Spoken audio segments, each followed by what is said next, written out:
The hospital didn't call the police. It didn't call the mayor. It didn't call the media. At 2:14 a.m., with machines beeping like a countdown and a child fading behind a glass wall, a trembling administrator made one desperate call to a name most people only whispered about.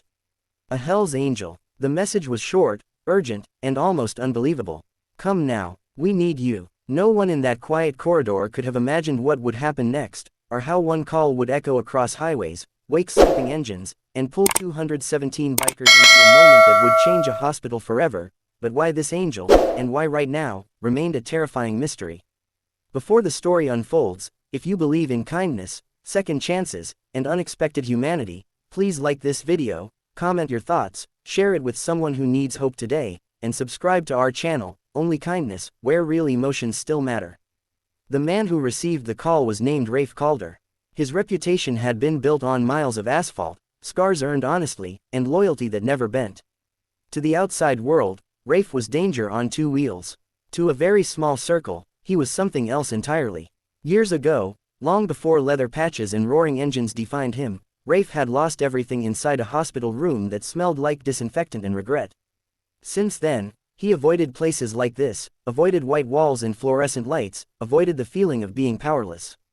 So when his phone vibrated on the nightstand, he almost let it die in the dark. Almost. The hospital administrator didn't explain much. She didn't have time. There was a child in critical condition, a rare blood complication, and a window that was closing fast. What mattered was this: the child's blood type was so rare that the regional registry came up empty. What mattered more was that Rafe Calder once helped set up a private donor network after a tragedy the city preferred to forget. The hospital didn't beg out of courage. It begged out of fear. Rafe sat on the edge of his bed for a long moment, staring at his hands, knowing that if he moved now, there would be no turning back. He moved. Within minutes, the quiet of the night was broken by a single engine starting. Then another. Then another. Messages traveled faster than sirens, passed from rider to rider, not as commands but as a call to stand up when it mattered. No explanations were needed. By the time the moon slipped behind clouds, highways were alive with motion. From small towns, from city edges, from places people forgot existed, bikers rode with purpose, their headlights cutting through darkness like lines of hope. They didn't know the child's name.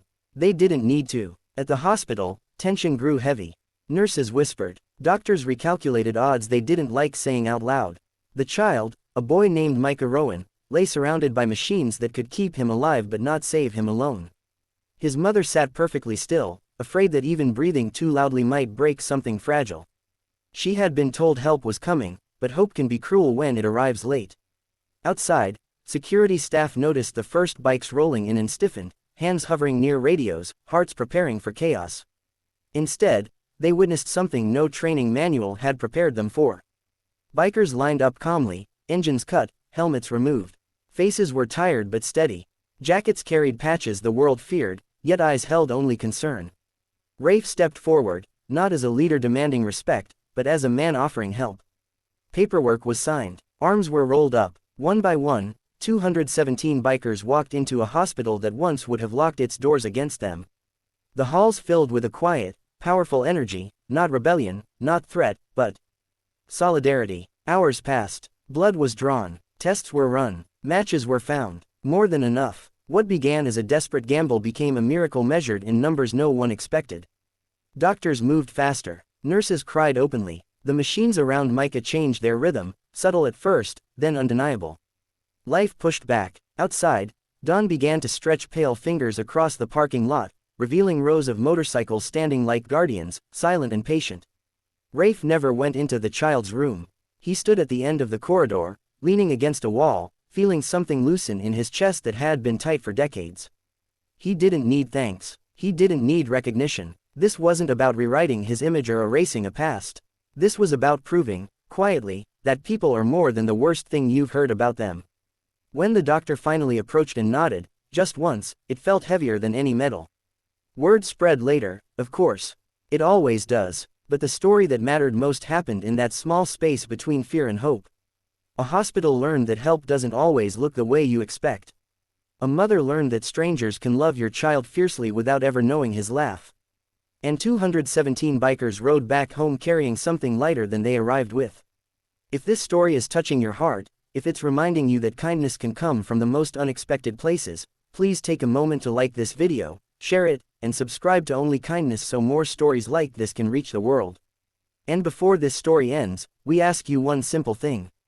Please comment below with one word that describes how this made you feel. Your words matter more than you know.